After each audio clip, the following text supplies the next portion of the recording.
तो क्या चल रहा है भाई साहब यहाँ पे, कैसे चलेगा ये प्रोटेस्ट? हर्ष भाई, पिछले 14 ईयर से रेस्पेक्टेड चेयरमैन साहब जो कि मनन जी है, हमारे चेयरमैन हैं और लगातार 7 बार से चुनाव जीतते आ रहे हैं, जो कि एक इनडायरेक्ट इलेक्शन के मैकेनिज्म, हमने उनको नहीं चुना है। अच्छा। लेकिन इनडायरेक्ट मैकेनिज्म ऐसा बना रखा है कि वो चुनते ही रह जाएंगे हमेशा जिंदगी भर, तो हम उसके भी खिलाफ हैं।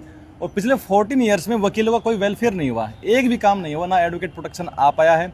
Although being BJP member, also BJP member, parliament Rajya Sabha member, आप राज्यसभा के मेंबर हैं, आपकी सरकार है, आप ड्राफ्ट बिल आपने निकाला, अभी तक तो ड्राफ्ट बिल को एक्ट में कन्वर्ट कर देना चाहिए था। मतलब वो दोनों पार्टी हैं, बीसीए के जो भी करंट चेयरमैन है वो राज्यसभा में भारत सरकार ने भी उनको चुन रखा है और यहाँ पर वकीलों ने भी उनको चुन रखा है। और इसी के साथ हमारा इंश्योरेंस नहीं है, कल किसी वकील का एक्सीडेंट हो जाए, हर एक ऑर्गेनाइजेशन अपने परिवार का ख्याल रखता है, हमारा कोई इंश्योरेंस ही नहीं है। दिल्ली में है, जब स्टेट काउंसिल की बात करते हैं वहाँ पे हमारा भेदभाव हो रखा है, क्योंकि हम वोटर नहीं यहाँ के, हम अदर स्टेट से आते हैं, लेकिन वकील हम दिल्ली के हैं, वेलफेयर फी हम यहीं पे देते हैं।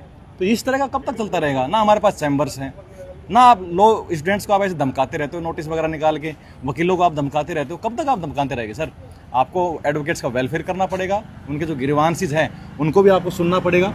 और जो लॉ स्टूडेंट्स हैं, पिछले 10 साल 15 साल में आप देखेंगे हर्ष भाई, तो बहुत सारी प्राइवेट लॉ कॉलेज मशरूम हो गई है, कोई उनका इंस्पेक्शन नहीं है, कोई भी सरकारी कॉलेज है उसका कोई घर बैठे बैठे लॉयर बन जाते हैं। यस, घर बैठे बैठे लॉयर बन रहे हैं। और दुर्भाग्यवश की बात यह है कि मनन जी ने पब्लिक प्लेटफॉर्म में ये कहा कि 40% एडवोकेट फेक है, इनको पता है सब कुछ। 40% फेक उन फेक एडवोकेट्स के लिए इन्होंने नहीं निकाला कि उनको किसी कोर्ट में एनरोलमेंट ना मिल पाए। किसी भी तरह का नालसार यूनिवर्सिटी के बच्चे जो एक प्रोटेस्ट कर रहे थे उनके लिए बोल दिया कि इनको, जहाँ पे हमारे मुखिया को हमारे एडवोकेट के साथ, एक लॉ के स्टूडेंट के साथ आपको खड़ा होना चाहिए, कंधे से कंधा मिला के, एटलीस्ट हमारे सर के ऊपर तो हाथ रख सकते हैं, कंधे के ऊपर हाथ तो रख सकते हैं, हमारे सीनियर है रेस्पेक्टेड, लेकिन वहाँ नहीं करना। लेकिन आपको हमेशा अगेंस्ट आना है हमारे, ये कब तक चलता रहेगा?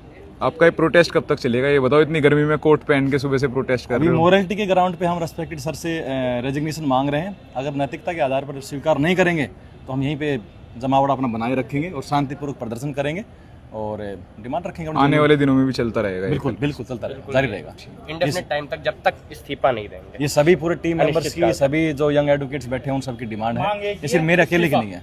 इस्तीफा ही चाहिए इनको, ठीक इस्तीफा है। के साथ और भी कई मांगे हैं। इस्तीफा वो नए जो चेयरमैन बनेंगे उनसे मांगेंगे। पहले तो थैंक यू।